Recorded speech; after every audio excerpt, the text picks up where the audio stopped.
One of China's most important economic, social, and cultural treasures is in major trouble. The Yangtze River is suffering.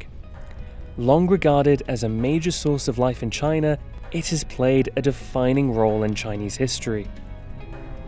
Over time, it's been used for transport, provided fish and freshwater, been used to irrigate crops, and more recently to produce electricity. Long River is the English translation of its Chinese name, an apt choice considering the Yangtze is over 6,000 kilometers long, making it Asia's longest river and the third longest waterway in the world. It is also home to some of the highest levels of biodiversity on the planet, but decades of use for farming and industry has hurt the river. Pollution, harmful sewage, and other waste have damaged water quality, threatening the main drinking water supply for large cities, including the capital Beijing.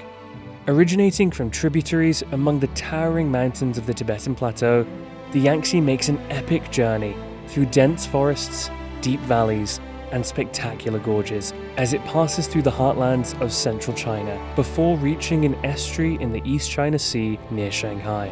The immense river basin covers over 1.8 million square kilometers, just over 18% of the country's total landmass.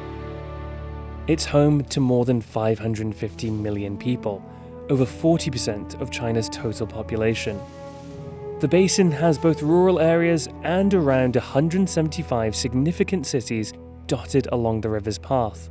It is linked to 40% of China's freshwater resources, more than 70% of the country's rice production, 50% of its grain, and more than 70% of fishery production.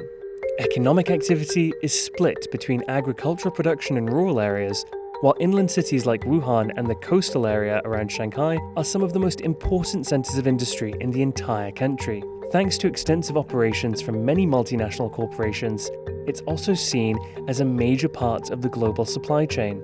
Some estimates say that economic activity along the river in its entirety is worth over 40%, possibly as much as half of national GDP.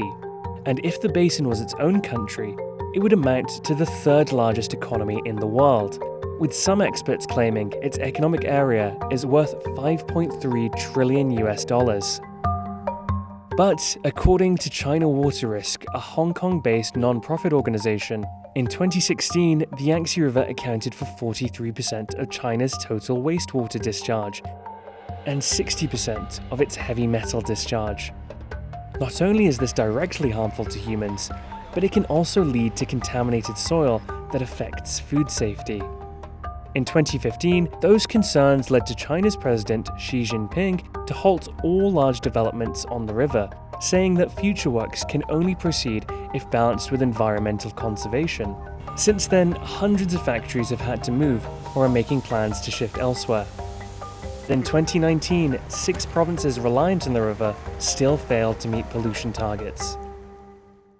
But no conversation about the Yangtze is complete until you talk about one of the most famous pieces of engineering of the early 21st century, China's Three Gorges Dam. Fully completed in 2012, the dam in China's central Hubei province straddles a 2-kilometer wide part of the river. It's one of 600 hydroelectric dams and over 20,000 small hydro installations along the Yangtze. One of the largest dams in the world, Three Gorges has the potential to generate 22,500 megawatts of hydroelectric power. But the dam is mired in controversy. Critics initially argued that the dam's construction contributed to land degradation, and that water from the reservoir was increasing pressure on surrounding land in a region already prone to landslides and earthquakes. It's also been blamed for displacing over 1 million people, destroying scenic beauty, ruining ecosystems such as vital wetlands, driving animals out from their natural habitats, and endangering species. This is very significant, given that the river basin supports around half of all China's wild animals, including the snow leopard and giant panda. Aquatic life has been particularly hard hit. The global conservation body, WWF, says more than 800 lakes have been lost due to land reclamation, and the more than 200 species of fish in the river have declined as a result of human activity. In 1954, fishermen caught 450,000 tons of fish per year. By 2000, that figure had dropped to 130,000 tons, and today it is reportedly less than 100,000 tons. According to Chinese state media, the area's biological integrity index has reached the lowest no-fish rating. This is why China has banned fishing in some parts of the river for the next 10 years. Xinhua reports that 332 conservation areas in the Yangtze River basin are now affected, and that the ban will be expanded to all natural waterways of the river and its major tributaries from no later than January 1st, 2021. A reported 100,000 fishing boats and 280,000 fishermen will have to cease their activities in the area. The government hopes that time will allow the river to recover, replenish, and restore balance to its ecosystem and increase its biodiversity. But time may not be something the Yangtze has in abundance. Climate change threatens to further exacerbate many of its problems through extreme weather events such as droughts, storms, and floods. It is therefore vitally important that the Yangtze recovers, that pollution is reduced, and that the waterway is protected for future generations. The river could be the single most important resource that China has, and certainly one that China cannot afford to lose.